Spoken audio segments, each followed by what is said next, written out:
Hey friends, just a quick reminder before we get into today's episode, come join us over on our Patreon. That's where we release bonus episodes every other week, and we've already got over 20 episodes from 2023 that you can download and binge right now for as little as $3 a month. We've covered so many good books there: Haunting Adeline, Chateau, Gothicana, and so many more. That's also where we'll cover any books in a series we continue, so Serpent and Dove, High Mountain Court, Serpent and the Wings of Night. You can continue those series with us on Patreon right now. Finally, as a patron, we let you know what we're going to read every month, so you can read along with us if that's your jam.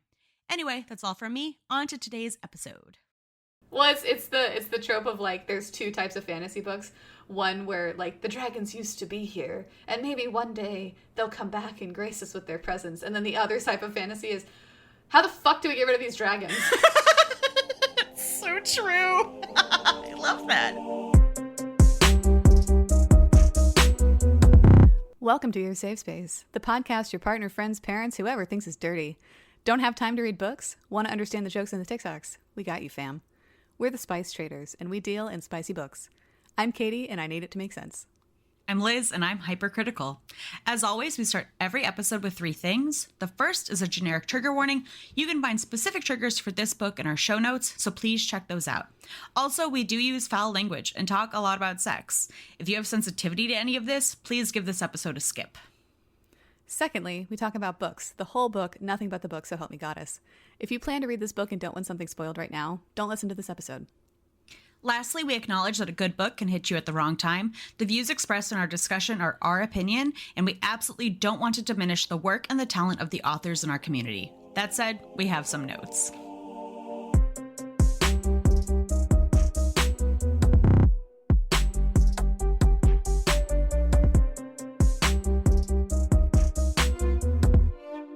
So Liz, what have we talked about today? Today, we're talking about Fourth Wing by Rebecca Yarros, published in 2023, and it is the first book in the Empyrean series. The second book came out November of this year. I think it released like last week, as at the time of recording. The series will be longer than the 2 books, but I think it's undetermined how many books Rebecca is going to publish. This book is 662 pages, which is a big boy. It's a chonker, which, as a heads up, we will be breaking into multiple episodes. So this is the first episode of Fourth Wing. Yeah, because I don't think I could sit here and record for 6 hours like we used to do. Like, that's just a big commitment for me. Listen, doing it like this is so much better, and I think it's better for the listeners. I hope so. I sure hope so. I hope so. Hopefully we'll get feedback on that someday. Now, this book is absolutely gorgeous. It really is. Gold cover. We get some silhouettes of dragons, so we already get that fantasy vibe. I need to look at the cover as I speak. It says Fourth Wing, so we have a golden dragon right in the middle with a black dragon up in the corner and these whimsical clouds around. It's really clean. It's really pretty. I have no bad things to say about the cover. I don't either. And I will mention some other aspects about the design of this book that I like when we get into the meat. But the other thing that I like that this book has, I don't think that it necessarily started, but it definitely popularized the painted edges in mainstream media. Yes. So, like, I don't have a copy of that book, but I did order the second book with the colored edges. And I love the way that looks.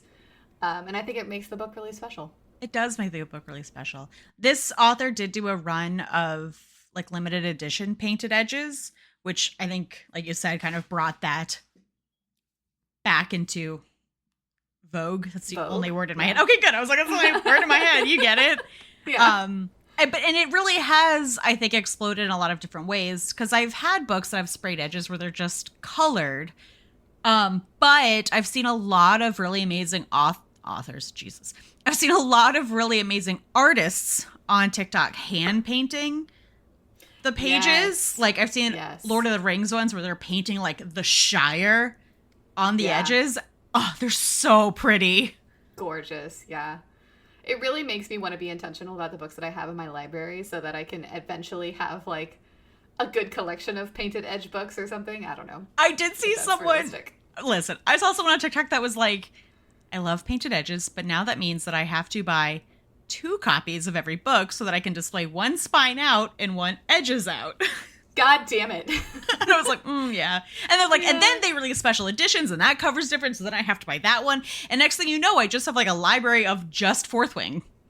That's fine. Because they're gorgeous. Stay consistent. Bigger library.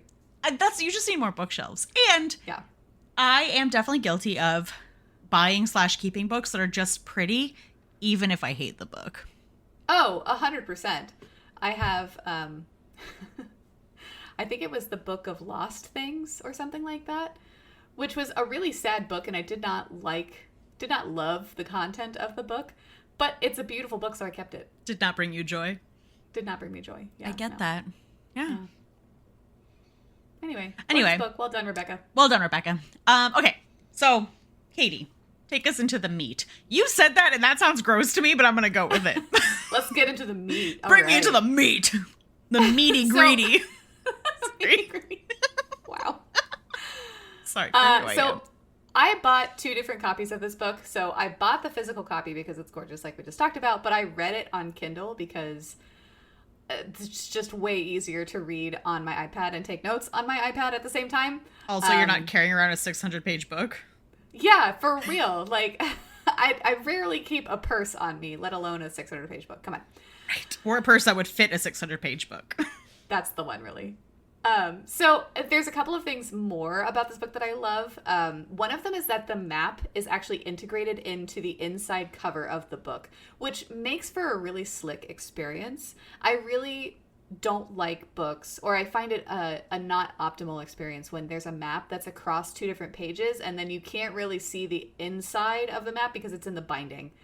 Or I hate when the map is super small, so you can't like see everything in detail. Yeah. But this one is really just integrated really well, and there's a lot of detail. There's a nice like border around it with some different symbols, and then just really well done.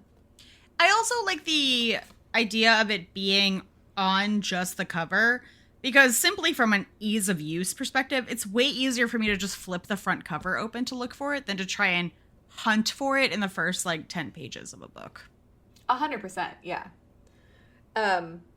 We don't get a whole lot of detail in terms of like specific cities or like roads or anything like that, but we do get a supercontinent, and we do have a couple of places of interest. North is where it should be. The dimensions of the map they make sense based on what happens in the book, so I don't have a whole lot of negative things to say about that, if any. No, the map is quite nice, and I don't even remember which book didn't have North in the right place, but it will never be forgotten. Oh, I do. It was the one, it's Air Awakens. That's the one, it's Air Awakens. Oh, okay. Yep. And I think we did like it. It's just one of those ones that, one, it didn't have smut in the first book, and then also there was a bunch of geopolitical stuff that wasn't meaningful, and so it was just boring. And I think we did some like digging, and there wasn't going to be smut in the second book either. Yeah. Okay, so I think why I blocked out the map for that one is because in my head I just see the cover where she has 3 arms and her elbow's broken.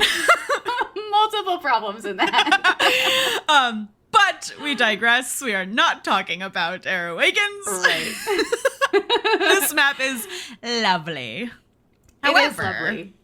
Unfortunately, because the physical copy is so well integrated, it does result in it having a distinct advantage over the Kindle edition.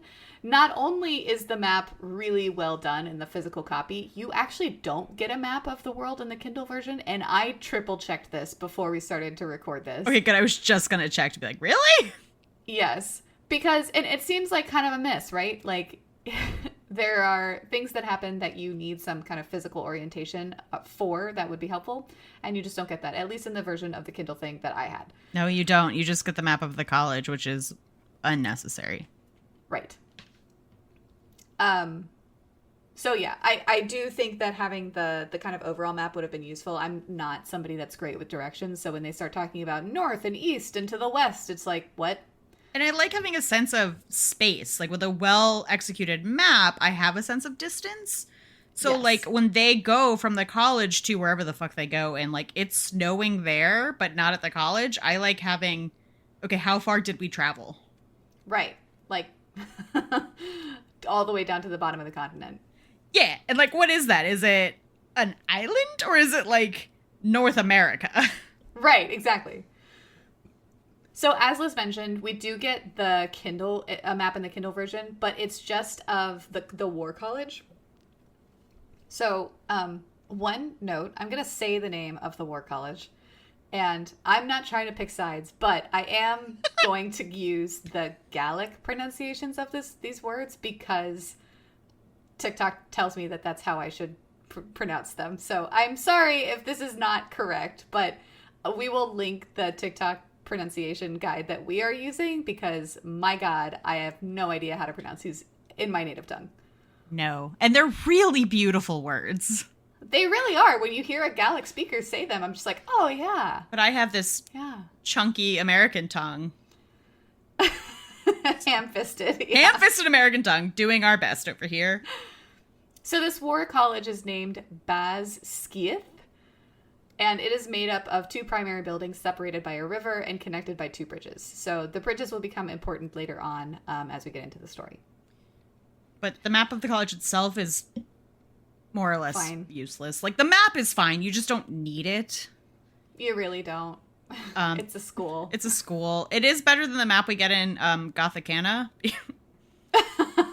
Anything is better than that. Because at least this map, like, distances seem kind of appropriate. I don't fucking know. It's fine. Yeah. So, our setting is a country named Navarre, and this book is immediately already really into itself because it has this disclaimer before we even get into the book. Quote, "The following text has been faithfully transcribed from Navarrian into the modern language by Jacinia Nailwort, curator of the Scribe Quadrant at Basgiath War College. All events are true, and names have been preserved to honor the courage of those fallen. May their souls be commended to Malak."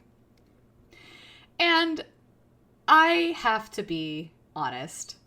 Between this and the setting of this book, I really chose violence when I was reading it for a number of reasons. One, I'm tired of books that take themselves way too seriously. Because right up front, there's a number of things in this disclaimer that I just don't give a shit about. And I think it's a little bit of a spoiler to say, hey, most people in this book die. Cool. Yeah, that awesome. Part I was like, great. Amazing. And that this is clearly like past tense. We're not really following as it currently rolls out. Exactly. The second thing is that I'm just really tired of books based around schools that are based around social constructs that make no fucking sense. Like, we'll very quickly get into conscription day or whatever the fuck they call it, but it's just like, I still to this day don't understand why we're here, and I honestly don't care. And so, if I come off a little salty, that's why. And we will get into it, but the whole, really the original issue in this book, like the first conflict that serves the whole rest of the book, doesn't make any fucking sense. So because the first point doesn't make sense, the rest of it is hard for me to take as seriously because there's no consequences. Right. There's no consequences, and I don't buy why we're here. No, so because we don't need to be here. Everything else, all of the other things just seem like trite problems that are totally fixable and are totally under your own control and are easily fixable. Again, with no consequences. Exactly. So it's like, come on, guys. It's ridiculous. Okay, so let's get into the story. We begin on this conscription day that I mentioned, and our protagonist, Violet, trudges along with a 30-pound pack. And my note here is, oh, the military of it all. Yes, my 30-pound pack that I couldn't put down, I needed to take with the stairs with me. Yes, quite. Yes, quite. My pack. So she's headed to the kind of general of the school's office, and this is on the day that all young adults, so 20-year-old idiots, choose what they're going to do for their country for the rest of their lives. No pressure. No pressure. Also, we'll get some more detail, but there's essentially 4 options. Who's like delivering mail, making food, making clothes, teaching children? Like, I don't understand what those people are. Yeah, growing food, like all of the infrastructure that you would need to support an economy and a organization of this size. None of those things exist, and we don't get a whole lot of information on the alternatives to going to this war college. No. And so, again, right off the bat, we have a social construct that, again, makes no fucking sense to me. And has so much stress put on it for it to make such little sense. Yes. I can forgive things that don't make sense if they don't matter to the plot. This is what the entire plot is built on. It is, because the impression that we get is that every single 20-year-old goes to this school. It's not, this is an option that you can do. No, every single person in this country goes through this school. So the choices are, you can become a healer, a scribe, a writer, or part of the infantry. There is kind of a hierarchy here that's important, and it will become more important as the story goes on. But essentially, the writers are at the top of that pyramid, and infantry are at the bottom, and then healers and scribes kind of fall somewhere in the middle. Most people who want to be writers have been training their entire lives for this day, but our protagonist, Violet, has been training for 6 months, and that's going about as well as you can imagine, which is to say, not well at all. It also seems like, of the 4 choices, the writers are the hardest to get into, like the most discerning as to who actually, quote unquote, graduates. A big part of the reason why is because a lot of them die at school. Yeah, discerning makes it sound like someone's choosing you and saying, run along home if you don't meet the bar. Yeah, no, they're dead. It's Yeah. like, you graduate or you die. You don't get a second chance or a second choice. So again, this choice is what the entire plot is based on, and our protagonist has only been training for 6 months out of her 20 years on the planet. And the reason that she's only been training for 6 months is because she had, growing up, always wanted to be a scribe, and that's what she was preparing for. So it's kind of like taking the quintessential high school nerd and making them try out for the varsity football team. Yeah. If the football team was made up of dragons and murderers. Yeah. So yeah. It's a bit problematic, to say the least. Yeah. So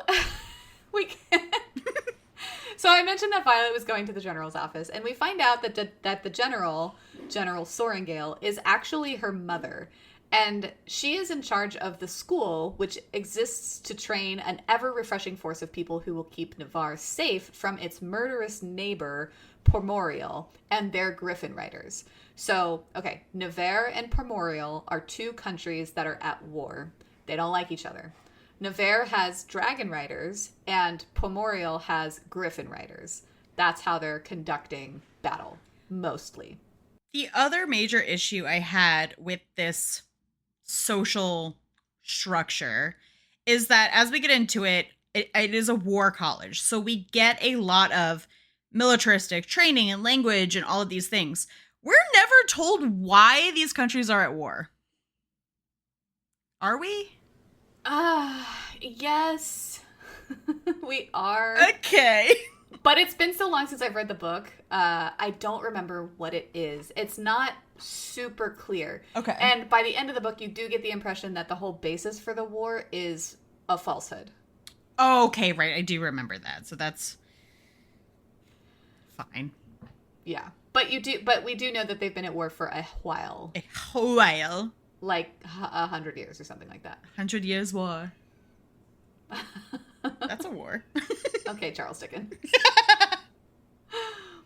Okay, so when Violet goes to General Sorengale's office, she runs into her sister, Mira, and Mira is arguing with the general. They're arguing particularly about what the general is going to do with Violet. Mira is of the mind that Violet is a weakling who will never be cut out to be a dragon rider. Damn. She thinks this because Violet has trained her whole life to be a scribe, but for some reason, now 6 months ago, her mother assigned Violet to the writers. Which... Out of the blue. Out of the blue, because you don't really assign children to... because these are children, to anything. It's like their own choice. No. Right. Her mom is just like, no, you're going to do this now because I said so. Because I'm your mother. Right, because we don't ever get a good reason. Which is my biggest qualm with... Well, maybe not my biggest qualm, but it's a really big qualm I have with this book. It's a really big part of the problem that I have with this book. And it will come up multiple times, so, like, buckle up, buttercups. So, Mira is 26 and very fit. She is described as, quote, her skin practically glowing with health and her golden brown hair sheared short for combat in the same style as the generals. Violet is not these things. She is pale, and she remarks that even her hair is pale. Quote, it's cut just above her shoulders where the brown strands start to lose their warmth of color and slowly fade to a steely metallic silver by the ends. Her mother finds fault with this hair because it's a physical manifestation of a sickness that Violet contracted when she was working in the library. Something. I don't know. This seemed like just an excuse to give Violet weird hair. Yeah, and it's something that I don't like in these fantasy books is just, like, making them stand up for no reason. Like, giving them purple eyes or... Cerulean hair! Like... She's enough of an outcast without giving her this weird hair. And the hair really doesn't mean anything. Yeah, well, so it's twofold, right? Like, her hair is silver and got this weird thing going on. But then also, as the book goes on, it gives nothing away to say that she also refuses to cut it, even though most female writers do, because it's a liability. Think about having a long braid down your back. Somebody could grab it and cut your head off. So it's, like, notable for two different reasons. And I'm just like, you could have picked one. I promise we like this book at the end, guys. We do. It's just, I think it's fair that this book, especially at the beginning, gets a fair amount of constructive feedback because it could use some improvement. Yes. So we learned a little bit more about Violet and why she wanted to be a scribe. Particularly, her father was a scribe and he trained with Violet himself. And so Violet really takes offense at her mother's disdain for the profession, and she kind of feels it not only reflected back on her, but also on her father. This is especially painful because her father has been dead for more than a year at this point, and they're all still kind of dealing and grappling with that loss. We learn, kind of roundabout, the reason why her mother is forcing this decision, and it seems to be this, quote, this is the general speaking, and she says, quote, you're the daughter of a writer, you are 20 years old, and today is conscription day. I let you finish your tutoring, but like I told you last spring, I will not watch one of my children enter the scribe quadrant, Violet. So it really just sounds like her mother's a bitch. Yeah, and if this was a problem from the get-go, why let her finish her tutoring in the first place? Because it really sounds like you're just setting her up to be dead. Well, yeah, it sounds like she'd rather have a dead daughter than a scribe daughter, and that's just, like, really problematic. Yeah, so, like, why? Why does it matter? Yeah. And we'll see later, but the scribes are not disrespected. Like, they are held highly. They are valued. Like, they maintain all the history, all the knowledge, a lot of, like, the war documents and information. Right. So the intelligence gathering, all of that. It's not like they've all been CEOs and Violet's like, cool, I'm going to be a janitor. Which, like, nothing against our custodial staff. Like, you work hard. But it doesn't make any fucking sense. It doesn't make any sense. No. Or maybe a better way to say that would be, like, you've been a dairy farmer all your life and now you want to go work with pigs. Yeah, like... What?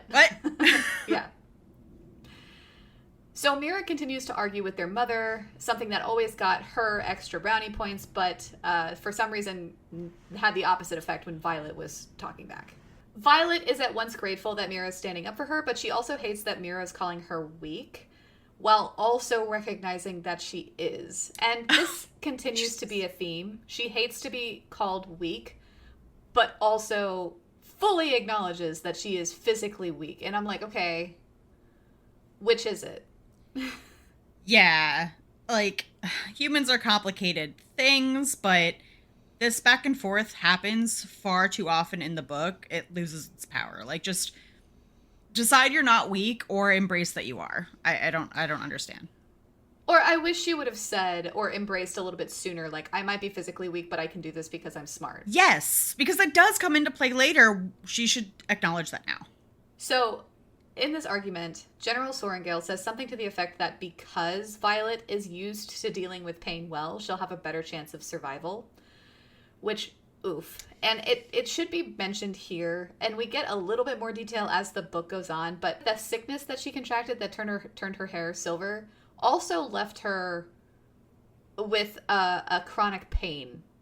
So she has this disability that causes her chronic pain and then also makes her prone to injuries really, really easily. So like dislocated shoulders, broken things all over the place. And we're given to understand that this is a product of the sickness that she had when she was younger. Yeah, Ehlers-Danlos, one of the most common signs and symptoms include overly flexible joints. There you go. And not in like a convenient way, like in your joints will dislocate easily and you're in a lot of pain. Awesome. So as the argument continues, we learn a little bit more about the world. So we learn that the general obviously is a writer, as is the sister Mira. And writers not only have cool dragons that they get to ride around on, but the relationship and the bond that they have with dragons allows them to manifest what they call a signet power, which is exactly what it sounds like. It's magic. It's magic. And it's unique to every writer. So the general's signet power is storms. She can make a squall show up. I was really stoked to read a book about dragons. When I was younger, I was like super into dragons. I remember when that Aragon series came out, which in retrospect Hell is yeah. maybe not the best. No, not good. Yeah. But like, I fucking love dragons. And I feel like we haven't seen dragons in fantasy in a while. I feel like they kind of fell out of fashion for favor of elves. Okay, so we also learned that Violet and Mira had a brother whose name was Brennan. Brennan died fighting in the Tyrig Rebellion, and Brennan was the general's favorite child. Mira throws Brennan's death in the general's face, asking whether she wishes to bury another child. Oof. Which I think the general's honest answer would have been yes. Yes, I do. I'm fine with that. Yep. No worries. So this causes the general to tell Mira to leave, and she does. When the general and Violet are alone, the general tells Violet that as soon as she enters the conscription day thing, that she won't be able to acknowledge Violet for 3 years, since she'll be her far superior officer, and it would be inappropriate. Violet remarks inwardly that it won't be much different than the current state of thing, which, woof. It also seems like, A, no shit. B, she does get acknowledged because they're going to school, so the general is there and involved in, I don't know, choosing the elite military. So like, I can't acknowledge you is intense. I feel like it's just an excuse for her to be a bitch, right? Because acknowledgement is different than like favoritism, right? Like I can't talk to you, like we can't hang out or whatever, right? Or I can't favor you, I can't help you when you're there. Not that you would anyway, bitch. Right, which is totally fair, but to not even look at her daughter like she does sometimes in the future of this book that we'll see, like, good God. Yeah, for no fucking reason. Yeah. So Violet leaves and meets Mira outside the office, and Mira does the same thing for Violet that Brennan did for her when it was her conscription day, which is to say, basically, to take her to her room, repack her things, and, like, basically get her more prepared than she is for this trial. Not at all. Yeah. So the theory that I had earlier, I am going to voice because I'm curious. And maybe I saw this on TikTok. Maybe this is not an original thought. What if Violet is not Sorrengail's daughter? Like, is like a bastard child from her husband? Maybe. Why would it matter? I just want to know why she hates her so much. That's all I want. I just want some explanation as to why her mom hates her. It feels like at some point in this series, if we don't get a satisfying answer to that question, it will significantly reduce how I think about this book. Me too. Because it is such a pivotal concept in this book, and like the flashpoint of why we're here. Yes. That if the author doesn't explain it, like for me, there's two reasons. One, either the general is purely evil and fucking hates Violet and everybody else and is actively plotting against her everyone country. Yeah. Or two, she actually thinks that what she's doing is good and she's trying to set her daughter up for success to like have this big future and like help everybody, but she doesn't want to let the evil people onto the fact that that's what she's doing. So she's like playing this part, you know? But then why would she support Mira? I don't know. I agree. If we don't get a satisfactory answer, it very much could like ruin my ever even recommending the book. Yeah. I mean, it is telling, I think, that Mira and Violet don't look anything alike. Yeah. So I guess it could be possible. I just find it difficult to believe that, like, a person in General Sorrengail's position could get away with having a third kid and not being visibly pregnant. No, that's true. And, like, I also don't think I would like that. It's pretty weak. It's a little weak. Like, why? Why would you hate? Yeah. Yeah, like, it feels a little Game of Thronesy. It does, yeah. I need to know why. And I think I think even as we go through the book, like, this question of why is going to come up more and more because so many decisions are based around this pivotal thing, like I said, and it's just, I'm really hoping that the book number 2 delivers on it. Yes. I don't know why I dragged that S out for so long. That was creepy. Anyway, so in this process, we find out that Violet is yet another heroine that's good with daggers. Woo! Oh, goody. Oh, goody. Good. How unique. Never seen that before. Never, ever. So, as I mentioned, Mira proceeds to rip out all the bullshit that Violet has put in her pack. It seems like the rucksack is the only thing that they're allowed to take with them in this conscription day thing. So, of course, Violet has put a fuck ton of things in it that she doesn't fucking need, like books. Only books. Only books. And I'm like, ma'am, you're factually an idiot. Come on. Also, we find out that, like, I mean, I don't know about the actual students, but, like, there's a library. There is a library that they can visit. She has access to the whole college's library. Like, there's no reason. It just, she's an idiot. She's an idiot. Like, we do find one book later that, like, maybe is special, but she has, like, 37 books in this pack. Right. So the last thing is that Mira gives her a couple of things. So one of them is a pair of rubber-soled boots that will help her in the trial, which takes place on a bridge 18 inches wide and 200 feet off the ground. She also gives her better fitting clothing so that Violet will be more agile and she won't have like fabric for people to grab onto, right? Because not only is the challenge itself of getting through this bridge harrowing, but it's basically open season for different other competitors to try to kill you, essentially. Yeah, everything leading up to and to the end of the bridge is just a free-for-all of death. A free-for-all of death. Part of the clothing that she gives her is basically this breastplate made of dragon scales, and it doesn't really matter how, but essentially, dragons are huge, right? So it's not like one big dragon scale. Mira used the power of somebody that she knows to shrink down the scales, and they're scales of her own dragon. So she like had this vest made for Violet to keep her safe. And I gotta say, without this help, like, Violet would be fucking dead. She would be dead 10 times over without this. Real dead. So Mira, one of the last things that she does is she braids Violet's hair because Violet refuses to cut it. So she braids it in like a crown along her head so that nobody can grab it. And she tries to like pack in all of these nuggets of wisdom before Violet has to enter the trial. She tells her never to be without her daggers or her armor, to always be aware and observant. The other cadets are definitely gonna be harder on Violet because of who she is. She's a Sorrengail, and they're just not going to like that. And so they're having this moment, but then the gong rings out or whatever, and they know it's time to go down to the gates where the others are gathered to enter the trial.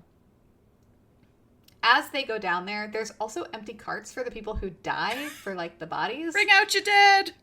Bring out your dead! Very that. And Mira and Violet see this, and it becomes real, right? So Mira hugs Violet and tells her that she loves her. And I have prediction 1, which is that Mira's gonna die at some point. Yeah, because she's the only friend. So, as they walk, Mira tells Violet to find Dane Atos, who used to be Violet's friend and love interest before he joined the Riders the prior year. Mira goes on to say that he will keep her safe, but definitely don't sleep with him because she doesn't want to be seen as sleeping her way to the top. And Violet's like, yeah, sure, whatever.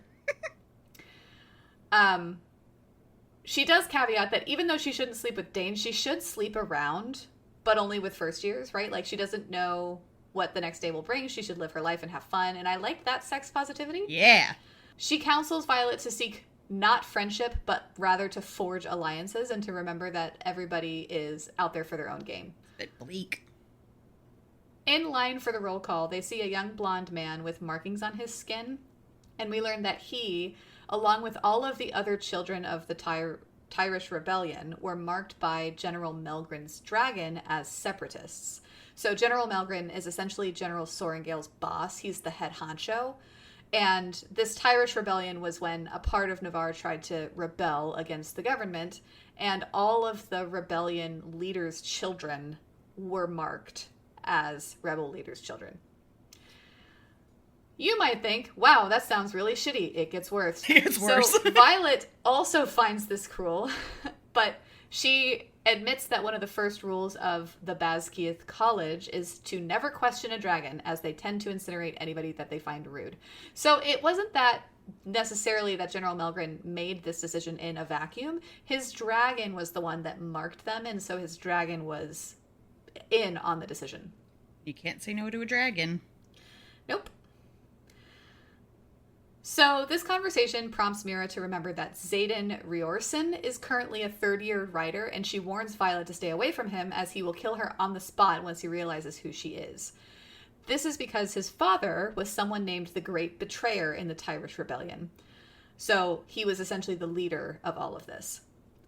We go on to learn that not only were the children marked, but all of the rebel leaders' children were conscripted also as punishment for the sins of their parents. So these children do not get a choice between factions, so to speak. They have to join the Riders.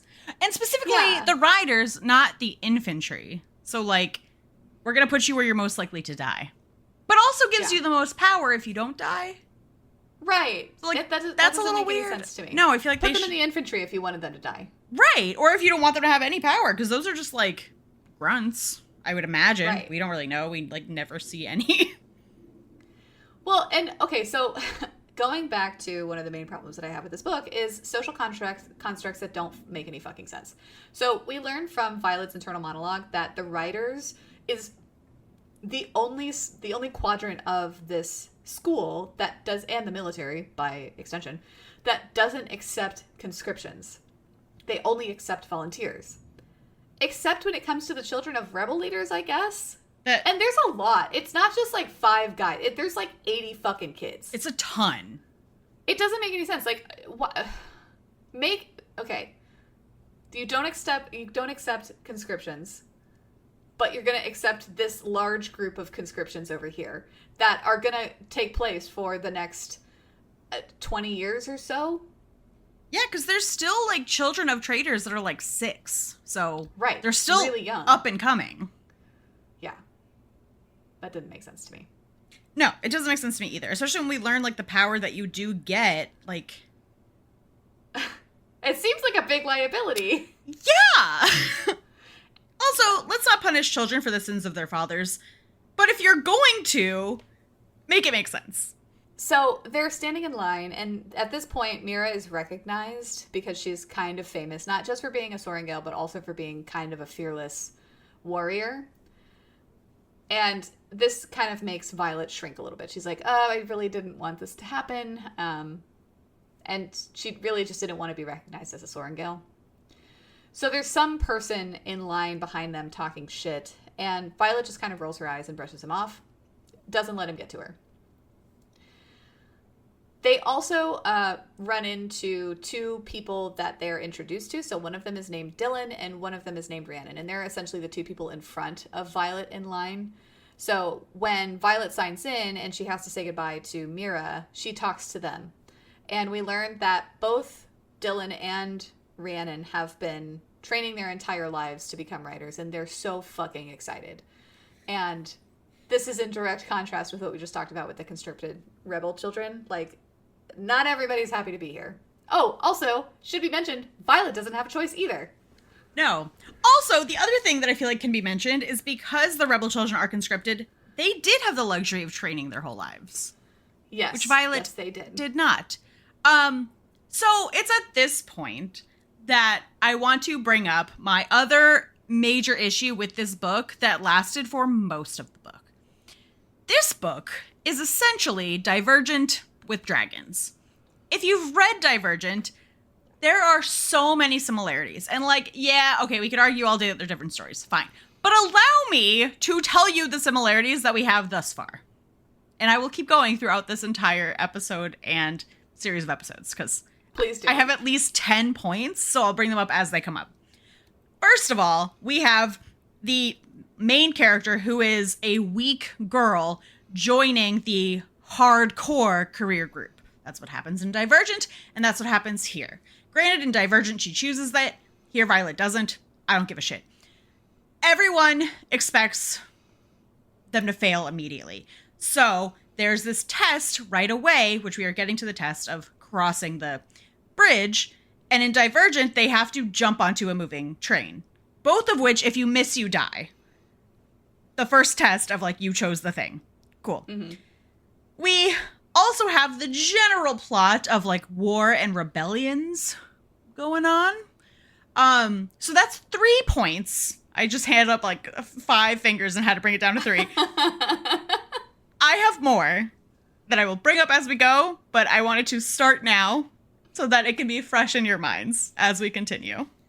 I remember when we first read this book, you were saying how some of the scenes, even word for word or scene by scene, feel like they came out of Divergent. Yes! So when we get to a little bit later, this isn't spoiling anything because you know, like, it's War College and Violet is our main character. She's not going to die. Yet. I don't know if she dies later. They get to scenes of sparring on mats, and those scenes, I swear, are almost verbatim from Divergent, just with different names put in, like the way that they're partnered up to fight each other and then the rankings of that. And it seems all the same. Also, one point I forgot to mention is we have Dane, who's like this childhood friend, that love interest. That's also in Divergent. There's a childhood friend that is in the, like, badass faction that was a love interest. And it's been a while since I read this book, so the scenes that felt identical, I can't call out as quickly, but the ones that I do really think about are the sparring mat vibes, and when they eventually get to, like, their bunker, it's the fucking same. It's the same. Yeah. I'm really surprised with that many similarities that there's not, like, a copyright infringement or, like, an intellectual property suit filed. I know. And I even tried to, when we first read this book, I was looking online to see, like, am I the only one who sees this? Like, is it me? And there's not a lot. Like, there were a couple book reviews that are like, hey guys, is this like Divergent to you? But no one seems as, like, fiery. I've never seen it on TikTok. Like, it's not that, like, I know everything that's on TikTok, but I've never seen this issue come up. And it kind of bugs me because I really liked Divergent. And I just, fine. And I don't know if Rebecca Yarros got inspiration. You can pull inspiration. It just feels like she took this entire story and added dragons. Yeah. And I will add more points. I'm not done. There are more. Thank you for coming to my TED Talk. This is intermission. This is intermission. We will return. The bar is now open. So Violet and Dylan and Rhiannon and then the jerk behind them are all ascending this tower with the preparation of going to this bridge. And they're talking. Not the asshole, but Dylan and Rhiannon and Violet. And as they talk, we learn that writers are at the top of the hierarchy in this military order, and they get perks along with that. So some of those perks are dress code. The dress code is not as strict as long as they're wearing black. They get status, right? So kind of that prestige.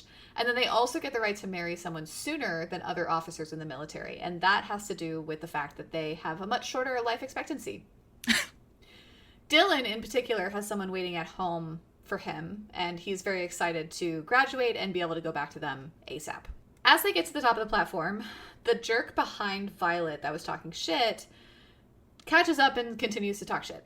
He says things about Violet like, she doesn't look like her family, she's gonna die immediately, what a weakling, blah, blah, blah, blah. As Violet's kind of tuning this out, she looks down and she realizes Rhiannon's boots are smooth. So she makes Rhiannon swap left boots with her so that they can each have one rubber-soled boot. This is just for the bridge crossing, and she says as much, and Rhiannon's just like, okay, but goes along with it. We learned that the bridge and the ravine, so the crossing, this entire thing, claim about 15% of all candidates who want to join the Riders. When Violet and the other two get to the front, there are 3 riders that are taking names and metering them out on the bridge, right? So they all just don't go out in a crush. They like basically time them. So if somebody wants to sabotage somebody else, they have to like either catch up or slow down to get to them. Which is doable. But I did appreciate that it's not just like 47 people go onto this essentially tightrope balance beam situation. Bye-bye. Bye. One of these riders stops Violet dead in her tracks. He's described thusly, quote, he's tall with wind-blown black hair and dark brows. The line of his jaw is strong and covered by warm, tawny skin and dark stubble. And when he folds his arms across his torso, the muscles in his chest and arms ripple, moving in a way that makes me swallow. And his eyes. His eyes are the shade of gold-flecked onyx. The contrast is startling, jaw-dropping even. Everything about him is. His features are so harsh that they look carved, and yet they're astonishingly perfect, like an artist worked a lifetime sculpting him. And at least a year of that was spent on his mouth. End quote. I knew immediately that this was not only a love interest, but the boy she's supposed to stay away from. The forbidden fruit. As it were. Xaden Riorson.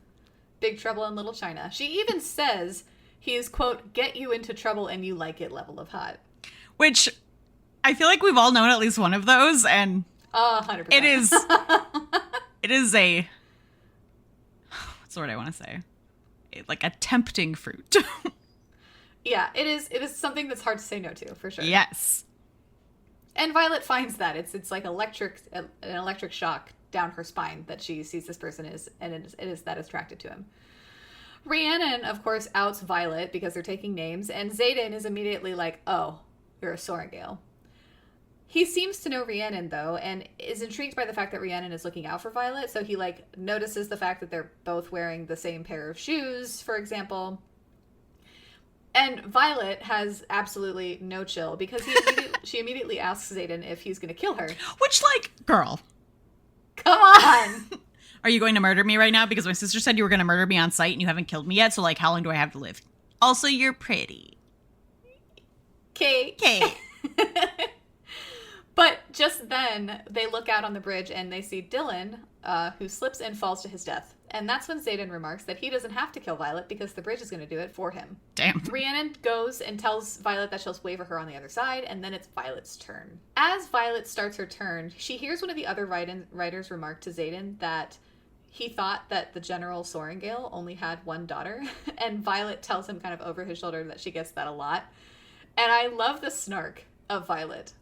It's one of the things that I did appreciate early on in this book. Yes, and I will say that in my comparison to Divergent, Violet is more quickly a likable character, I think. She has more of a, like, rounded personality. Yeah. And her snark is legit.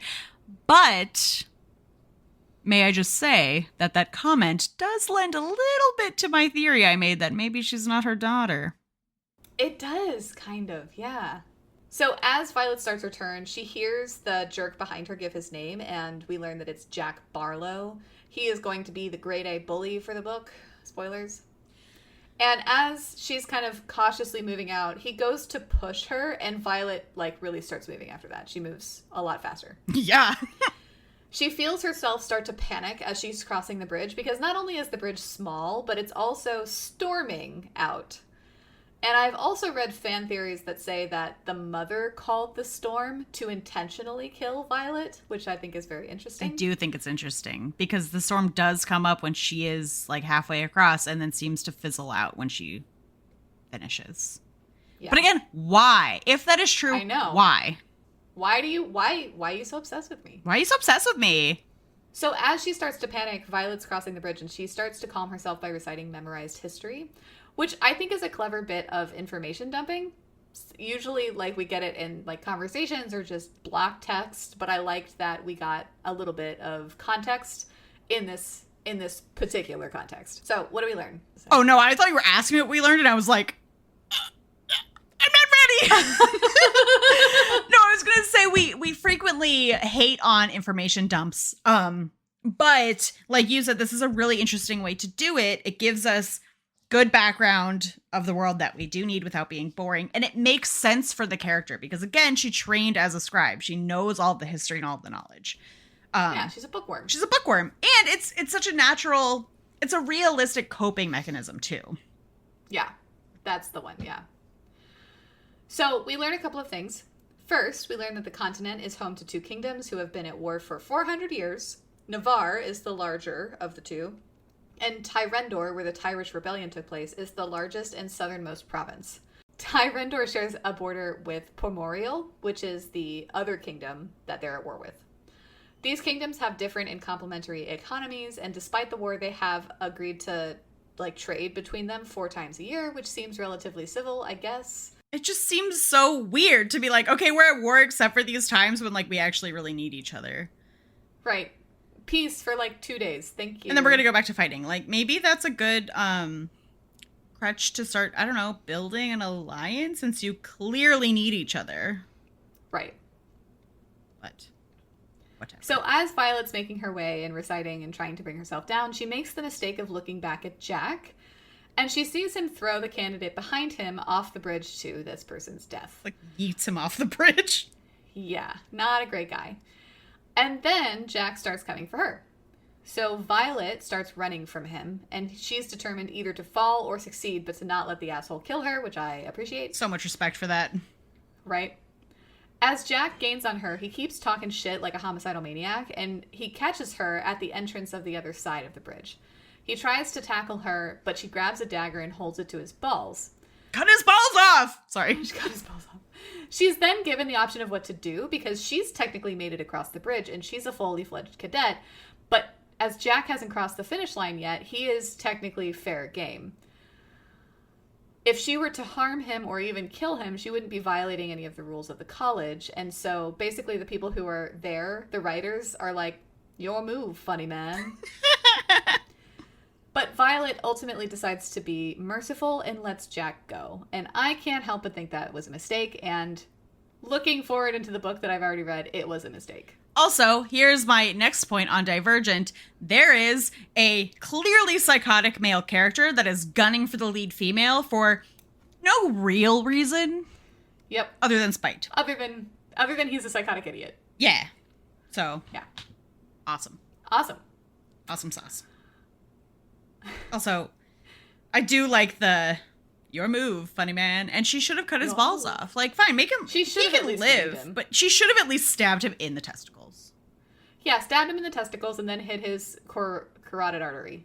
Yeah. Okay. So he bleeds out. Yeah. Yeah. So at the beginning of each chapter, we get a little excerpt from what we assume to be literature from In-World. And I have not been writing them down, but I am going to read you one now and a couple later on because they tell us something about the world. So this one is, quote, blue dragons descend from the extraordinary word I can't pronounce line. Known for their formidable size, they are the most ruthless, especially in the case of the rare blue daggertail, whose knife-like spikes at the tip of their tail can disembowel an enemy with one flick. So this is the first information that we get about dragons and what kinds there are. We go on to learn that there are also red dragons, green dragons, black dragons, etc. I was so stoked to meet the dragons because, again, I love dragons because it's dragon tales, let's all go. Nope, I fucked it up. Okay. So Violet reunites with Rhiannon inside the writer's side of the college, and they celebrate that they both made it alive. Rhiannon is incredibly grateful for the boot. She says that she surely would have fallen to her death without it. As they go further in, Violet is clearly injured and lightheaded from all of the adrenaline, and she's like kind of almost fainting. They quickly run into Dane, who has gone from cute to gorgeous in Violet's estimation. He's got a beard now and some scars, and he's harder than the last time Violet remembers him, so no longer the soft boy of her childhood. Soft boy. Dane and Rhiannon kind of get into it over feeling protective over Violet, which I do love. Like, Dane's like, who the fuck are you? And Rhiannon's like, who the fuck are you, bruh? I do really love that. Yeah. And Violet's just like, Dane, Rhiannon, Dane. Chill. We're all friends here. Yeah. And Dane even asks, like, do you even trust her? And Violet's like, yes, I do. Can you calm the fuck down? Dane, for real. Like, if Mira treats Violet like she's a shrinking Violet, Dane super does. Oh, 100%. So much. Like, it's disgusting. So Dane accepts that, and he tells Rhiannon to go tell the person in charge of roll call that he's admitted them both to his quadrant. He is a squad leader, which is unheard of for a second year, so he's got a very impressive track record, apparently, so far. When Dane and Violet are alone, he curses the fact that she's even there, and he clearly still cares for her. He's out of his mind with worry that she was crossing the bridge, he doesn't understand what's happening, and he takes her to his room so they can talk privately. Violet is very happy once they get there that the only thing of personality in his room is a book that she gave him in the Crovlin language. At this point, I was wondering if this was YA or why choose, because there are at least two potential love interests, of course, of Dane and Xaden. But I was also a little afraid that Jack might be a potential love interest. I'm glad he's not. But, yeah, you know, books do that. Books do be doing that. And honestly, I would even be fine with a why choose with Dane and Xaden at some point. Yeah. But I really don't think that's going to happen. No, and it better not. We'll talk about fan theories at the end, but I'm not a fan of the fan theories. I'm not either. At least the ones that we have right now in the beginning of November. Correct. I'm sure there will be spoilers galore. Once they're alone, Dane and Violet confess how much they've missed each other, and Violet starts tending to her knee. So this is where we learn that not only is she weak physically, but her ligaments are weak too because she has that chronic disease. And so the knee injury that she got when she was crossing the bridge and Jack tackled her is worse than it would be otherwise. As she's tending to her knee, Dane and Violet flirt with each other, and Violet is ecstatic that they both seem to be on the same page in terms of wanting the other, or at least being interested. But all too soon they have to hurry back to the main area because they don't want to be caught essentially alone in a compromising position. And, like, they got places to be, I presume. Well, it's kind of a big ado in the main area. It feels like Dane should be there to be, like, I don't know, coordinating his people or something. Yeah! Yes. Mm-hmm. Yeah. On their way back, Dane again tells Violet that he can't believe she's there, and he's clearly very angry with her mother at forcing her to be so. Yeah. He tells her that there's a back way from the writer's quad into the scribe quad, and he'll take her through that. But this raises Violet's hackles. Dane skirts around the fact that Violet's weak and that she, won't really survive, and Violet takes a lot of offense at this. And Dane tells her eventually that he's just trying to protect her because he doesn't want to see his best friend die. He asks her to please let him save her. Violet tells him that her mother said she'd haul her back to the writer's quad if she left, so she'll either leave as a writer or a name on a stone. Which, again, this is the first time we see that Violet does have a way out. There is a way out. It's not the last time we're going to see this. And she says no. I mean, sure, we get sort of the consequence that her mom would bring her back anyway. But we'll learn later that, like, she couldn't even do that if she wanted to. Well, and okay, what happened to not acknowledging her, right? Like, yeah, so, like, she wouldn't, if you can't be acknowledged, you're not going to be dragged back. Right. I mean, come on, be consistent. It doesn't make any sense. So they go back to the main area where everybody else is, but they go through different ways as they're not keen to give everyone leverage that they know each other or they might even be, you know, close. Violet meets back up with Rhiannon, who introduces her to another woman, Tara, and Tara is confident like Mira, and Violet kind of gets the impression that Rhiannon might be into her. After the trial, we learn that 301 candidates survived to become cadets, and 67 did not. Bring out your dead! Bring out your dead! I'm not dead. Sorry. I'm feeling better. I'm feeling better, really. So there's a commandant leading the ceremony that closes the trial, and this man's name is Panchek. We learn a little bit about him, that apparently he's angling for General Sorengale's position, and then he wants to go for General Melgren's position. But Violet reveals that Melgren's signet power allows him to see the outcome of any battle before it happens, basically seeing the future, and there's no fucking way that anybody else would lead the military without that power. Right. Like, he would have to die before anyone came next. Right.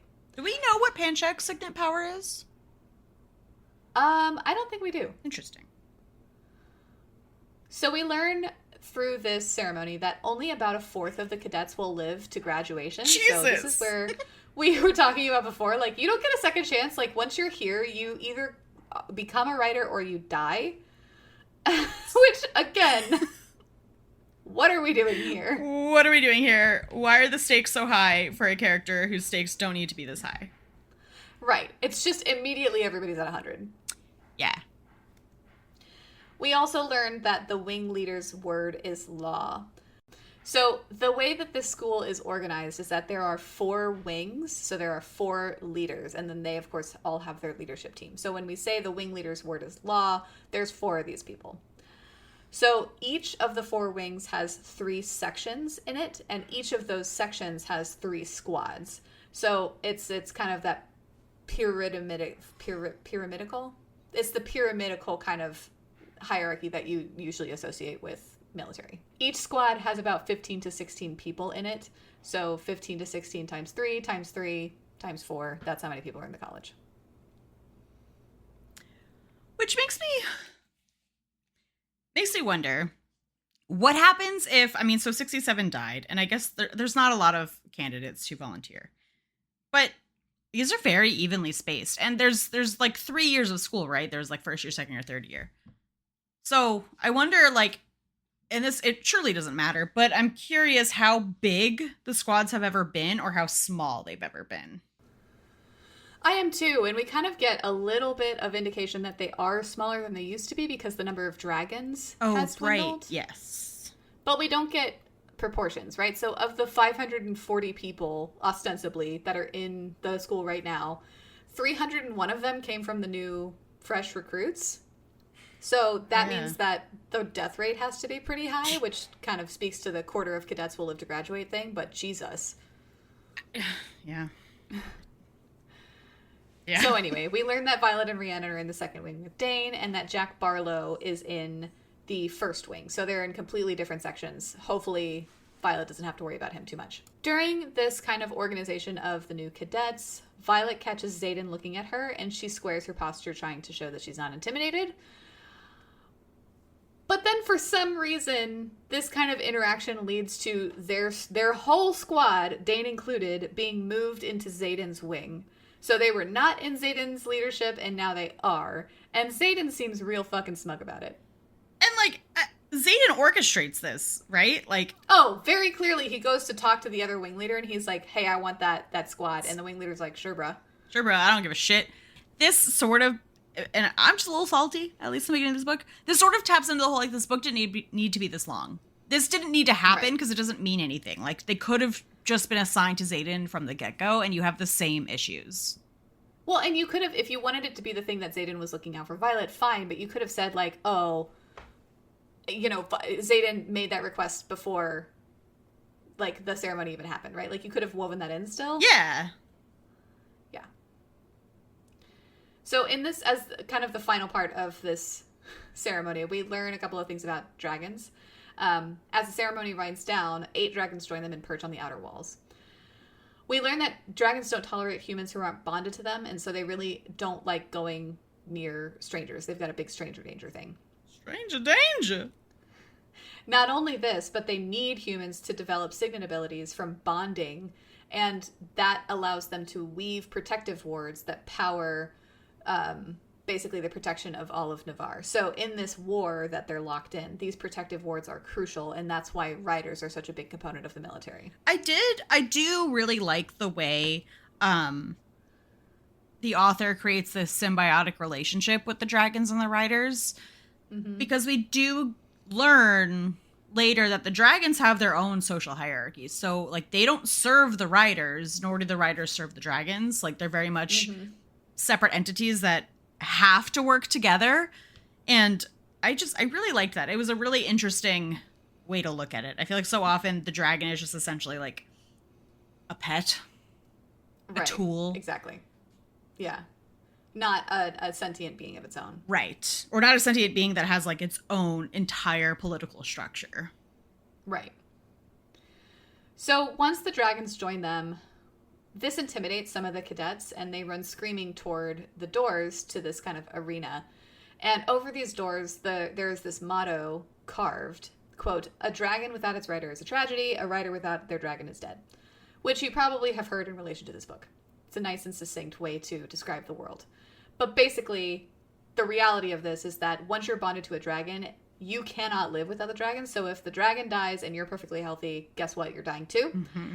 But dragons live just fine without their bonded, right? So if one of their current bonded rider perishes, they'll go on to bond with another rider.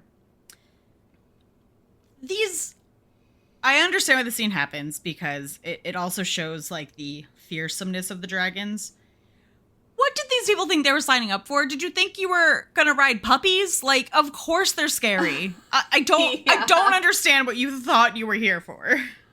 I don't either. And the people who flee are incinerated by the dragons, right? They're obviously weak. Can't be tolerated. Can't be given a second chance. No. They must be killed immediately. And during this whole thing, Violet has a staring contest with the biggest dragon ahead of her, which is a blue one. And finally, Xaden makes closing remarks that half of these cadets will be dead by the same time a year from now, a third of them a year after that. And he pointedly says that no one cares who your mommy or your daddy is, that everyone's treated the same. He remarks that even King Tauri's second son died in the threshing. The threshing is, of course, when they choose a dragon. And King Tauri is the king of Navarre. Which, oof. Sorry, I was going to say, I did make a prediction here that there was going to be some cross-bonding thing with Violet and the blue dragon. I didn't make that prediction at this point. I just predicted that was definitely Xaden's dragon. See, I actually didn't make that connection. I just assumed there was going to be some issue with Violet and this dragon. Like, the dragon was going to bond with her and, like, reject their previous rider or something. Oh my god. Yeah. That would be wild. I know! So, the college is in full swing now, and some morning later, all of the cadets are in regulation gear. They've slept in communal barracks, and they're all at an assembly listening to the names of the dead who didn't cross the bridge. Which is such a fun way to start every morning. Exactly. So fortunately for Violet, Jack Barlow is on a completely different floor of the barracks than she is, so she was not harassed, essentially, in the middle of the night. Dane, meanwhile, is really good at pretending he doesn't know Violet. Doesn't even give her the time of day, which she's fine with. It seems like this is the first official day of class, and so they learned that they will go to whatever they have for class, and then they will spar in the evening, and that is considered, quote, gym class. Yep.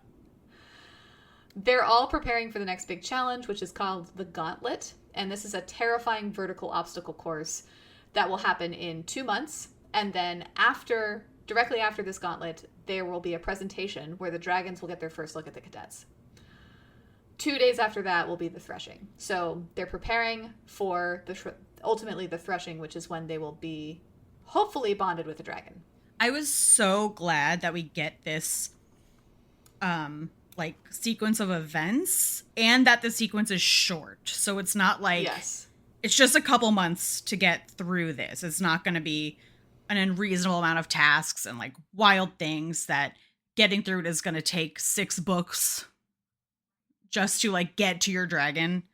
So, well, and it kind of makes sense too, because like not only is there a high death rate, but not everybody's going to bond with the dragon. And so essentially they don't want to teach you all of the like advanced dragoneering, right, if you will, if you're not going to bond with a dragon. And we see an example of what they call a repeat cadet. So somebody who joined the prior year, but then didn't bond with a dragon. And so basically he's having to go through the whole process again. Because you can't quit unless you die. Yeah. But yeah, so I appreciated too that was succinct, and it doesn't feel like it takes forever, right? The pacing of that particular part is good. Yeah, and it also doesn't feel rushed. Like, it feels like a realistic pacing of getting through these trials to get to your dragon. Yeah. So this repeat cadet that I mentioned, his name is Sawyer, and he's kind of tasked to lead the new cadets in Dane's section around so they don't get lost.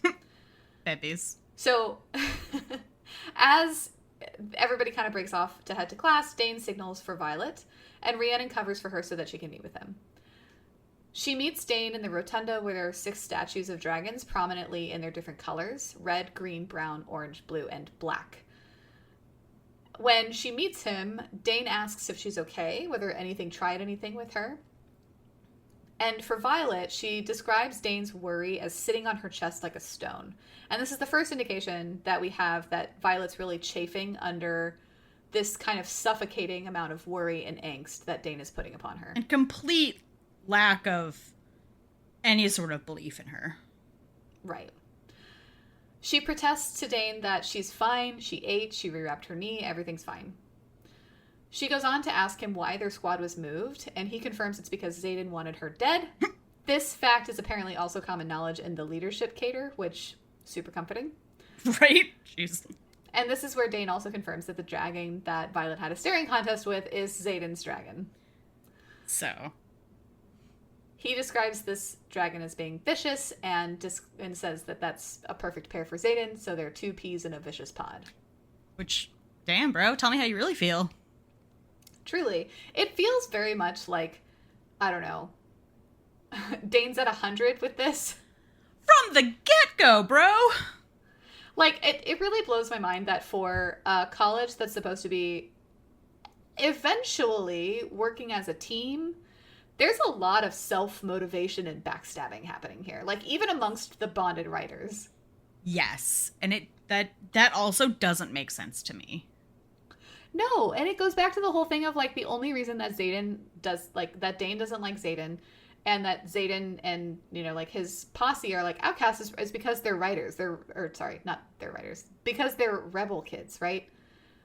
Like, it's this inherent prejudice. It's not that they're actually assholes. It's that they showed up and everybody had this preconceived notion about them. Yeah, and we see that, too. Like, even when we see other rebel kids, like, they're kind of portrayed to be, like, harsher and harder, but none of them are assholes. Like, they're just other students. I mean, Jack is not a rebel kid, and he's an asshole.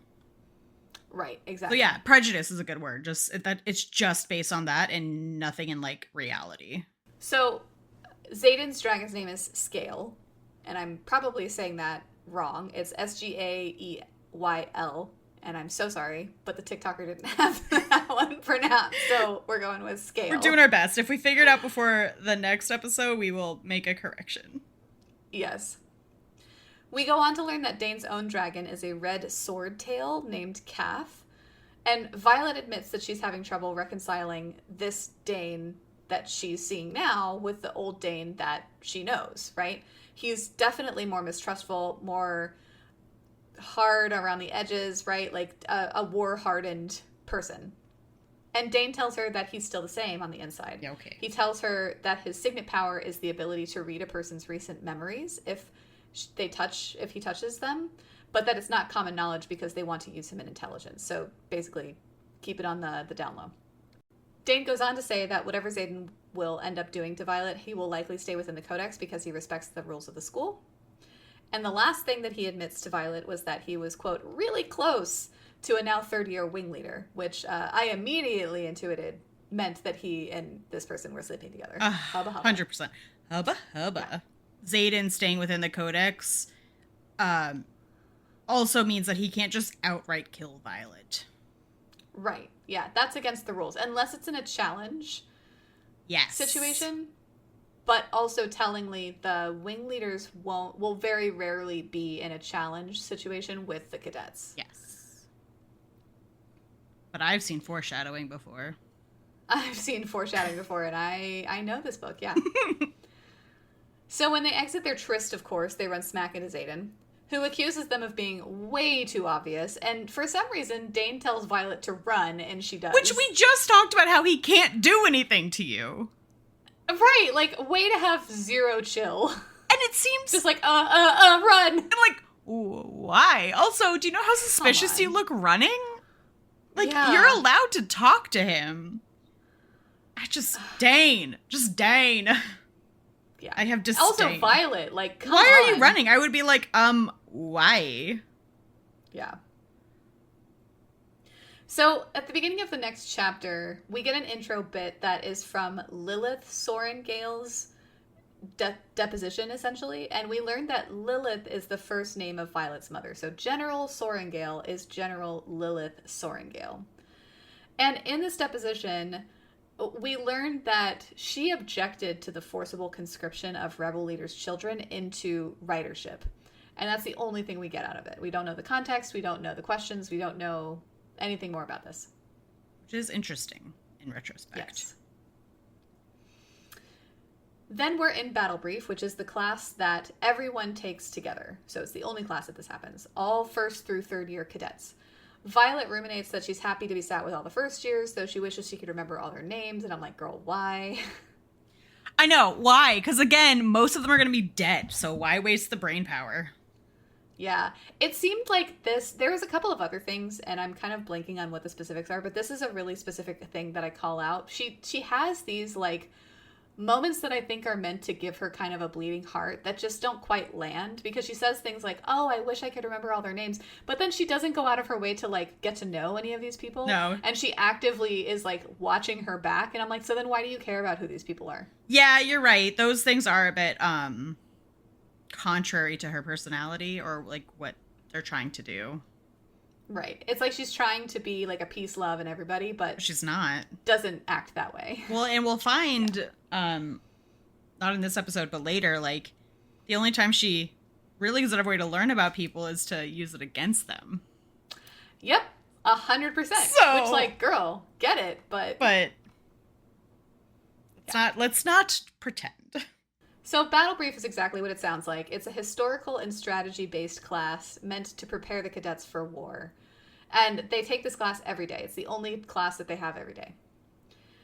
There is a scribe that assists Professor De Vera, and this scribe's name is Professor Markham. Both Markham and De Vera recognize Violet, and Markham visibly mourns the loss of Violet as his star pupil through a brief but public sigh. Zero chill. Zero chill. Just like, my disappointment is palpable. The two professors go on to talk about how important scribes are to continue the education of writers, and Violet remarks that is precisely why she wanted to be one, but this is why we can't have nice things. But again, scribes are so valued, so I don't understand why it seems like such a problem for her mom. Because they're clearly respected. Like, he is in Battle Brief. He is privy to all of this. He's preparing the material for Battle Brief. So, like, what is with the disdain? I don't get it. What is with the disdain? What is with the timing of the disdain? You were married to a scribe. And, yeah, you let your daughter do scribe training for 19 and a half years. Right. I have to think that something changed. Because it's a very specific time window, 6 months, right? Yes, it is. So, like, I really hope that between Brennan's death a year ago, They don't really give us a timing on Brennan's death. No, I don't think so. If I remember correctly. No, It was her dad that died a year ago. Yeah. So between the dad's death a year ago and then 6 months, something had to have happened to make the mom have this wild change of heart. Yeah, and I really hope we get an answer to that. And I hope it's a good one. I know, because getting a bad one is going to be just as bad as not getting one at all for me. I would rather not have one. Me too, because then I could just have my own theories and be like, well, at least my theory is good. Right. So in Battle Brief, they get briefed about an attack along the border, and we learned that griffins were part of this attack. Griffins can also bond with humans and channel signet powers, but dragons are the only creatures able to power wards that make all other magic but their own null and void. So it's important to understand this concept, so I'll say it a little bit differently. Griffins and dragons have magic. They both bond with humans, and this allows those humans to have signet powers. But dragons, through bonding with humans, can create magical wards that once other magical users cross that, they can't use their magic. So dragon riders and dragon magic users are good, but if you ride a griffin or if you ride a donkey and you channel magic, you can't do it inside these wards. A magical donkey. I was curious. I really liked that we see griffins, because I feel like that's not a very common mythical creature that we see in these books. And it made me wonder what other creatures are out there. Yeah, it made me wonder too. I was like, oh, that's interesting. I really hope that we get more exposition on that world, that part of the world in the next book. Me too. So Violet at first asks questions through Rhiannon and then gets called out by Professor Markham and starts asking directly. The gist is that the Griffins during this attack were clearly looking for something, but neither professors know what that thing was still. And this, Violet's questioning does serve to show how shrewd she is to, like, kind of read between the lines. Mm-hmm. Yeah, she has a sharp brain. Later, they go to sparring class, and Violet strikes a deal with Rhiannon and Sawyer to help them with their history work if they help her with hand-to-hand combat, because she's woefully bad at it. This is another Divergent where some friend steps up to help the weak one learn to fight after hours. Wow, friendship. Magic.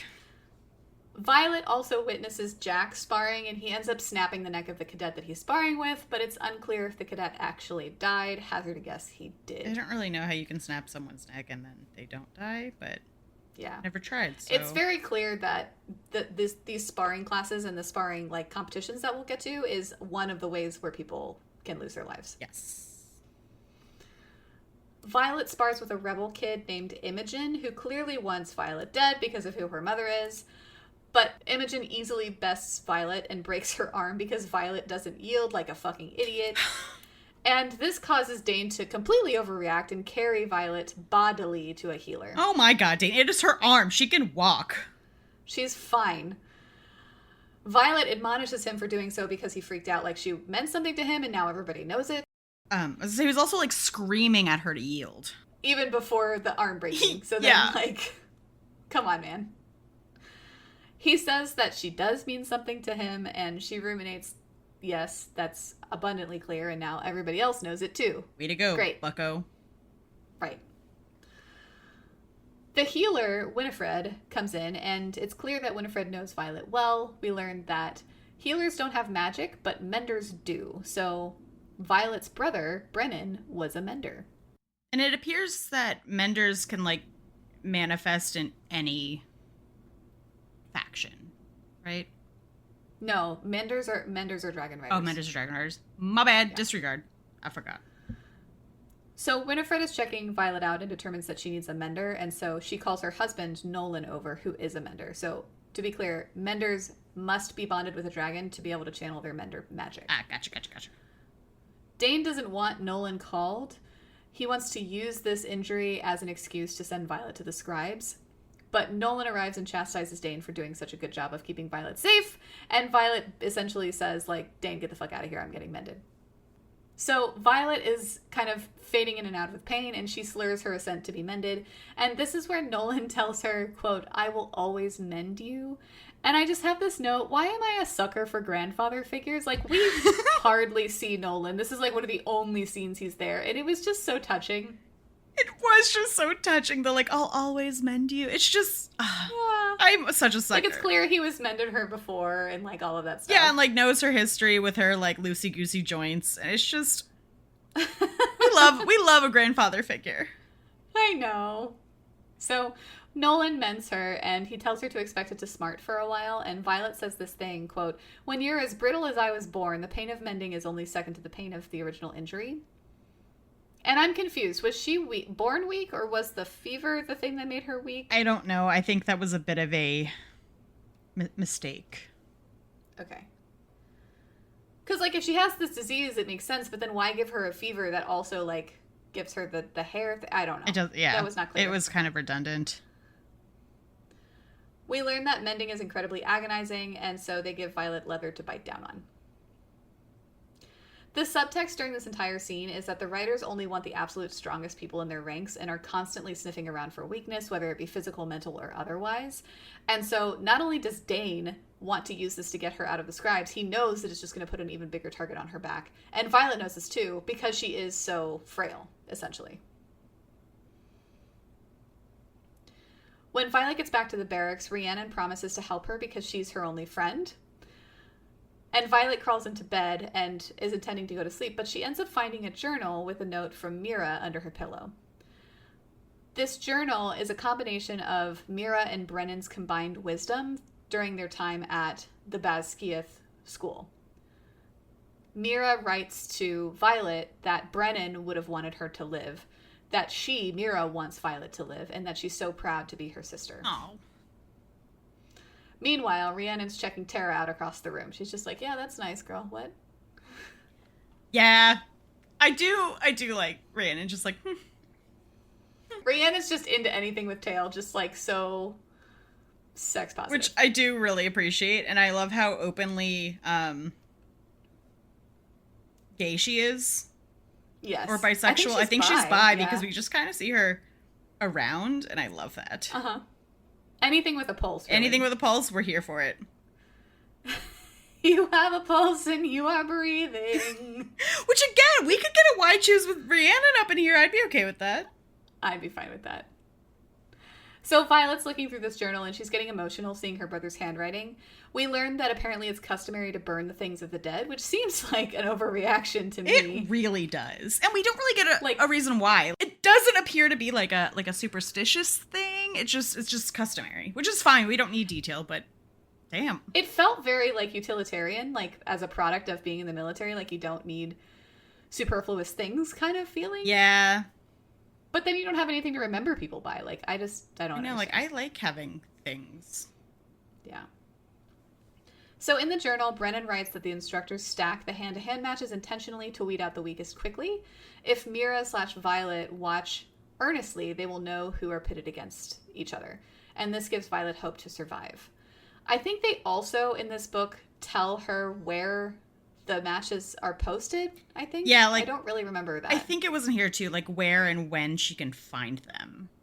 Yeah, because she knows, like, concretely who she's going to go up against, like, a week in advance. Yeah, and it does get a little confusing to me later, too, like, if they're publicly posted, just, like, where people don't really check out, or she's, like, breaking into an office to see them. I feel like she's, like, breaking in. I think she's breaking into an office, okay, yeah. that's kind of what I thought, too, but I'm pretty sure it's in this passage from Brennan that says, like, where and when that goes up. So we get another little excerpt, and this is an edict that tells us that gatherings of 3 or more cadets carrying rebellion relics, so these are the markings that they got from General Melgren's dragon, that gatherings of this type will be considered acts of sedition. Okay, Umbridge. Yeah, right? A few days on, we see Violet sneaking around after curfew, gathering ingredients for poison. Her book of poisons was the only book that she and Mira decided that she would take with her because it was useful. She knows that challenges begin the following week, and she is determined to have an upper hand against her first opponent. On this journey, she must climb a tree to retrieve particular berries from a vine, and as she starts to head back down, berries in hand, she sees the woman who broke her arm, Imogen, and Xaden, who both have rebellion relics, right? And they're just kind of hanging out near the base of the tree. They speak, but Violet can't really hear what they're saying over the rushing river that's nearby. But they're soon joined by other riders with rebellion relics, almost 24 in total. So way more than 3.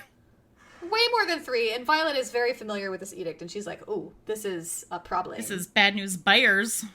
In this scene, we're introduced to another student named Garrick, as well as another second year who is Xaden's cousin, and his name is Bodhi. The two of them and Imogen seem to be running things along with Xaden. They are invested in their survival of the first years, and this whole thing is basically the 4 of them checking in on the newest cadets. They're cautioning them not to get into any acts of treason, don't draw attention to yourself, etc., etc. It's a pretty innocent conversation. Just like, don't fuck this up, guys. It's pretty wholesome. They're really just like, everybody good? Yeah, like, have any problem? Okay, good. Like, everyone doing okay? We're here for you. We're all in this together. Yep. Don't break the law. One of the new cadets asks Xaden when they get to kill Violet, but Xaden tells them all that Violet is his for the taking. Garrett, of all people, dissents, saying punishing children for the sins of their parents is the Navarre way and not the Tyrish way. Yes, thank you. Thank you. When they disperse, Violet waits a long time before moving because she doesn't want to get caught. But of course, when she finally does move, Xaden catches her. He reveals to her that shadow wielding is his signet power because of course it is. I've read ACOTAR before, and I know that the main love interests always wield shadows. We love these shadow daddies up in here. Look. They go on to have a surprisingly flirty conversation for 2 people who are mortal enemies. Yeah, it's pretty quick into like the maybe we don't hate each other. Oh, very quick. He makes, well, to encourage that, he makes no move to kill her or hurt her, for one. And he even tells her that she should handle Jack Barlow sooner rather than later because he's going to be a problem, like giving her advice. Yes. He ends up asking her if Violet's going to tell on their gathering, and she truthfully says no.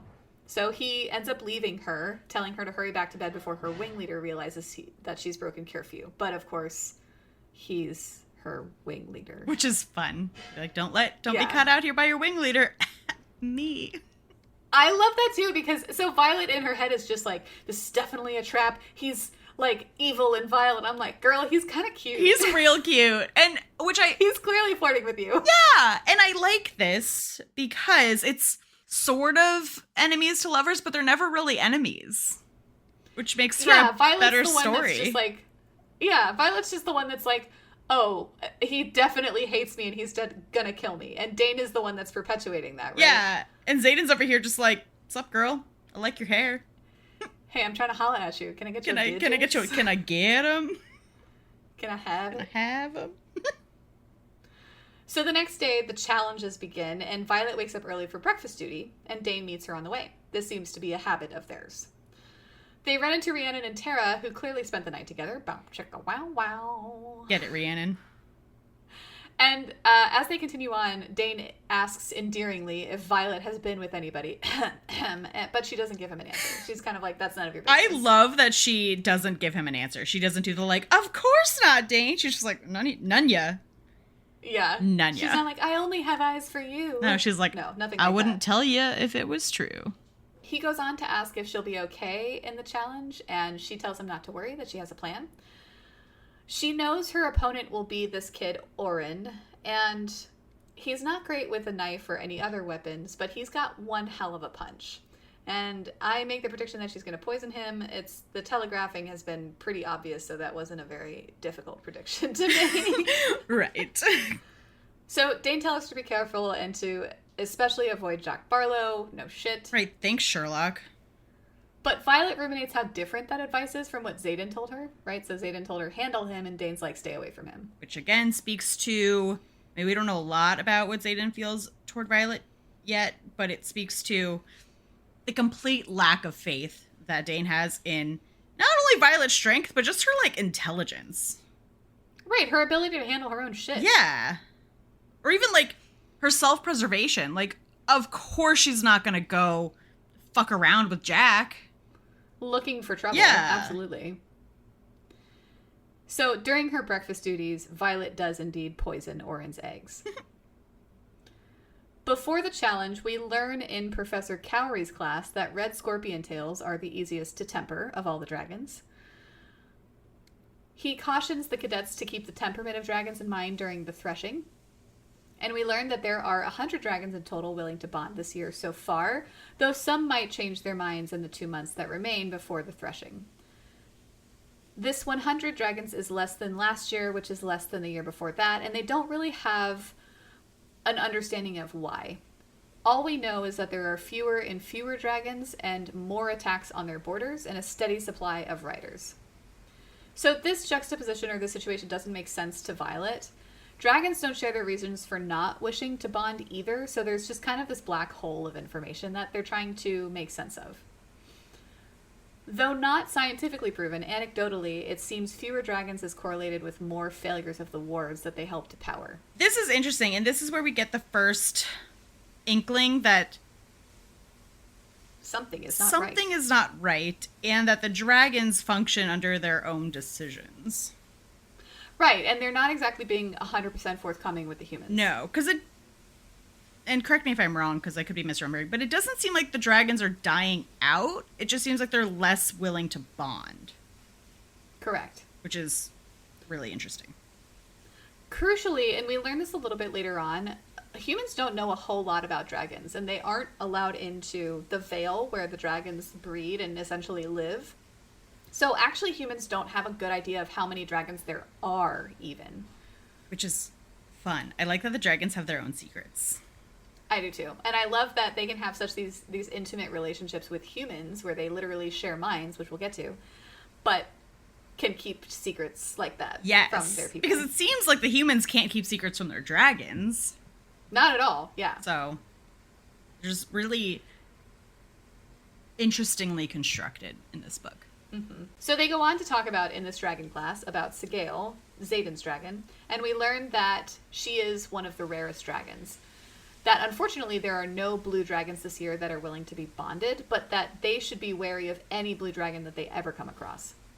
Sigale in particular breaks the rules dragons follow, like bonding with ancestors of prior riders, meaning that she bonded with one of Xaden's ancestors somewhere along the way, but we don't know who.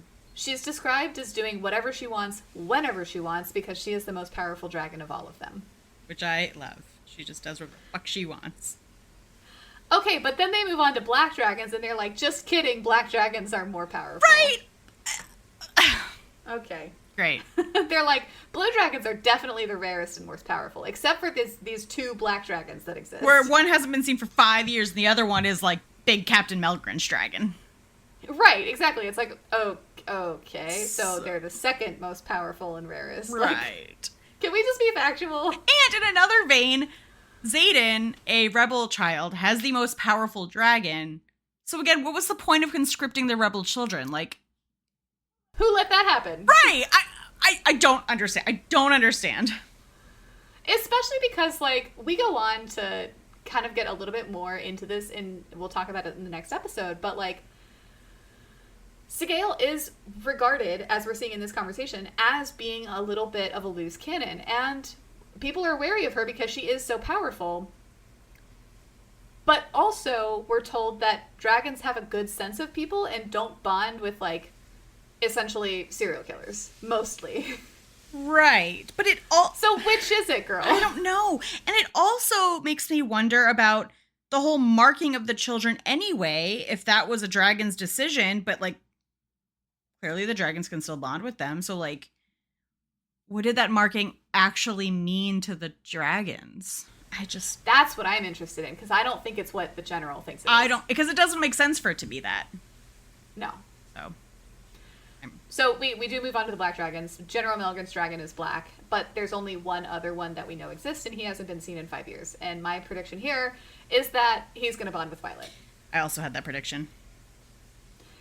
We learn that black dragons not only are the most powerful and the rarest, but they're also the smartest and most discerning. None have been born in the last century that the humans know of. We learned that the dragon that hasn't been seen in a while, so the last black dragon that could be bonded, has refused to bond since his last rider was killed during the Tyrish Rebellion. Nowlin is the dragon's rider's name, and we learned that Nowlin's power was to siphon the power of other dragons and redirect it. So he was basically a mirror of everybody's power, which is fucking badass. That is badass. some of these powers that we learn about are so cool, and other ones I'm just like, yeah, okay. Yeah, okay. We learned that Nowlin died trying to bring Brennan back from the dead with his power and died as a result. So Brennan and Nowlin died in this interaction. Violet, when she learns this, feels the grief of Nowlin as her own, and Professor Cowrie tells her that it's because she's probably feeling Brennan's loss, but I have to believe it's more than that, and this is when I start to think that maybe Nowlin and Brennan were lovers. Yes, because, I mean, as we get into, like, the bonding, we already made the prediction, they feel each other's feelings. Right. It almost speaks to, like, a predetermination of bonding. Yes. And again, that they're lovers. The father, no. Yeah, no, that would be weird. That would be so weird. Do not like. So where we'll end this episode is as Violet turns to leave from class, Professor Cowrie pulls her back and tells her that she's smarter than both Mira and Brennan, so both of her siblings. And he adds that she might be more compassionate too, and that's why he believes that she'll make a great writer. Which, again, continues to show, like, how shitty Dane kind of is, because other people do have faith in her. Absolutely they do, yeah. And, I mean, Violet, to a certain extent, she's kind of gaslighting herself on this, but she believes she can do it too. Yeah, and she comes around on that and becomes more determined. And in that vein, I do appreciate her digging her heels in on, like, not running away. Yeah. Because we're not even done with the option she has to run away. Like, those aren't over with. Exactly. We'll come back to that. We'll come back to that. Yeah. So I do appreciate her digging her heels in. Like, no, like, I'm going to prove it to myself that I can do this or die trying. Yeah, exactly. Yeah. Which I respect. I don't understand why she has to in the first place. But now that she's here, I'm like, okay, fine. Now that once she's there and she starts to enjoy herself, and especially after she bonds with her dragons, I can understand why she stays. But before then, I'm like, girl, why? No, like the day after the first trial, and you have, like, this Jack Barlow coming after you, and, like, everyone, you just think everyone's gonna murder you at any second. I'd be like, I'm out. I would have been like, bye. Bye, bitch. Show me that back door. I don't need this in my life. No, yeah. Goodbye. So anyway, as I mentioned, that's where we will end this episode. We are planning to cut this book into 3 parts, so join us next week for part 2, where we will talk more about the story. Until next time, we'll see ya. Bye. Bye.